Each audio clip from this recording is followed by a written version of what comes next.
హృదయపూర్వక నమస్కారాలు. నా పేరు చెంబర్తి సురేష్ రాజు, మాజీ మార్కెట్ కమిటీ చైర్మన్గా ఉన్నాను.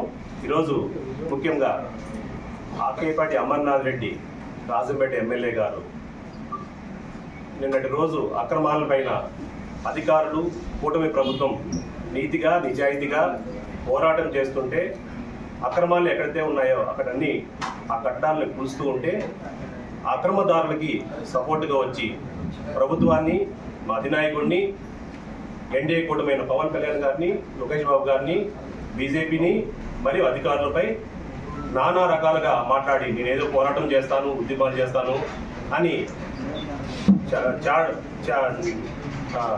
మాట్లాడుతున్నాడు. కానీ అయ్యా అమర్నాథ్ రెడ్డి గారు, నీకు రాజ్యాంగంలో కానీ ప్రజాస్వామ్యంలో నీకు ఒక ఉన్నత పదవిని ఇచ్చారు అంటే ఆ ప్రజలకి నీతిగా నిజాయితీగా నియోజకవర్గ అభివృద్ధికి పాటుపడాలని, పేద ప్రజలకి బాగోగులు చూసుకోవాలని ఇచ్చారు తప్ప ఇన్నాళ్ళు ఒక అక్రమార్కుడిని నిలబెట్టుకున్నామని నియోజకవర్గ ప్రజలు నవ్వుకుంటున్నారండి. మీకు ఇంకా అర్థం కావట్లేదు. అసలు నీ ప్రయాణం ఎక్కడి నుంచి మొదలైంది నీకు అర్థమవుతుందా? నువ్వు ఈరోజు ఆకేపాటి ఎస్టేట్ అనే ముసుగులో ఒక డేరా బాబా ఆశ్రమం కట్టుకున్నావు. నువ్వు దాంట్లో రిటైర్మెంట్ స్టేజ్లో సంతోషంగా ఉండండి. నువ్వు ఆ ఆశ్రమంలో ఒక్క 6 అడుగుల స్థలం అన్నా నీది ఉందా? ఒక 100 ఎకరాలు ఆక్రమించుకున్నావు. ఆ డైరాబాబా ఆశ్రమంలో ఆకేపాటి ఎస్టేట్ అనే ముసుగులో 100 ఎకరాల పొలం, అందులో చెరువులు ఉన్నాయి, శ్మశాన వాటికలు ఉన్నాయి, కాలువలు ఉన్నాయి, కుంటలు ఉన్నాయి. పరంభోగ స్థలాన్ని, డికేటి పొలాన్ని ఆకేపాటి పంచాయతీలోని సొగభాగాన్ని, అలాగే మందపల్లి పంచాయతీలోని సొగభాగాన్ని, అలాగే ఆ పక్కనున్న చుట్టుపక్కల గ్రామాల్లో నీ ఇష్టారాజ్యంగా చేసిన అవినీతి భాగవతులు అందరికీ తెలుసండి. నువ్వు కోరుకుంటున్నావు.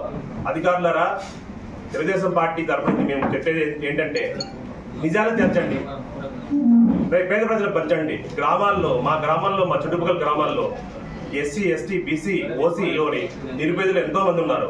వాళ్ళకి పంచండి సార్ దయచేసి. ఆయన అనుకుంటున్నాడు అందులో జడ్పీ ఫండ్స్తో ఒక సీసీ రోడ్స్ వేసుకున్నాడు. ఎవరు పర్మిషన్ ఇచ్చారు? ఆడ ఒక జడ్పీ క్యాంప్ ఆఫీసులు అంట.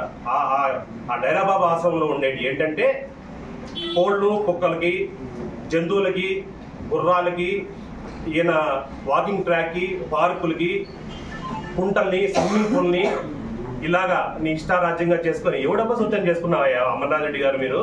నాకదే అర్థం కావట్లే. ఇంకొకటి ఏంటంటే పేద ప్రజల ముసుగులో నువ్వేం చేసావో అన్ని బయటకు వస్తాయండి. తొందరపడకండి. ప్రతిదీ తెలుసు, లెక్క తెలుస్తుంది. అధికారులు ఏం కలుమూసుకొని లేదు, ఫోటో ప్రభుత్వం ఏం కలుమూసుకొని లేదు. అవినీతి ఎక్కడ ఉంటే అక్కడ దాన్ని అంతం చేయడానికి ప్రభుత్వం ముందుంది. ఇంకొకటి మా మిత్రుడు చెప్పినట్టు, సొసైటీకి తెలిసినట్టు, నువ్వు ఒక ఇల్లు ఇంద్రమ్మ గృహాలో, ఎన్టీఆర్ గృహాలో కట్టుకొని పేద ప్రజలకు ఇవ్వాల్సిన దాన్ని నువ్వు ఆకేపాటి మెమోరియల్ స్కూల్గా ఏర్పాటు చేస్తున్నావు. దాని ఫొటోస్ అన్నీ ఉన్నాయి, మీకు ప్రెస్కి ఇస్తాం. అలాగే సీసీ రోడ్స్, నీకు ఏ ఫండ్స్లో సీసీ రోడ్స్ నీకు అలవాటు అవుతుంది? ఆడ ఏమైనా ఊరు ఉందా? నువ్వు ఆక్రమించిన స్థలంలో నువ్వు సీసీ రోడ్స్ అంటే జడ్పీ చైర్మన్ కూడా ఏమని చేయించాను? నీకు ఏమైనా అర్థమవుతుందా కొద్దిగా?